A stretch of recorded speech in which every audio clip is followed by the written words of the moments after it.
यो चाहिँ शङ्खसभा खेमालुङ भन्ने ठाउँ हो। यहाँनिर चाहिँ एकदम धेरै मान्छेहरू आउनुहुन्छ घुम्नलाई, हेर्नलाई, फोटो खिच्नलाई। एकदम राम्रो ठाउँ छ। सो यसको यो मूर्ति, यो सुनको मूर्ति छ, यसको चाहिँ आफ्नै कहानी छ क्या।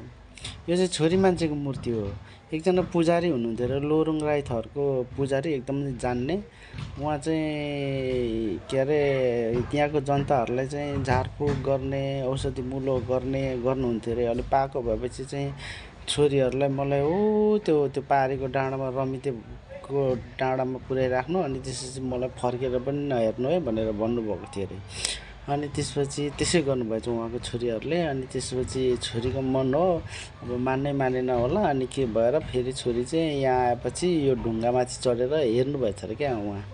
सो त्यही इतिहासले फलो गरेर अनि त्यसपछि यहाँ के अरे मूर्तिको स्थापना भएर यो ठाउँ यति फेमस हो। अहिले चाहिँ यो ठाउँ एकदमै फेमस छ, धेरै मान्छेहरू आउनुहुन्छ।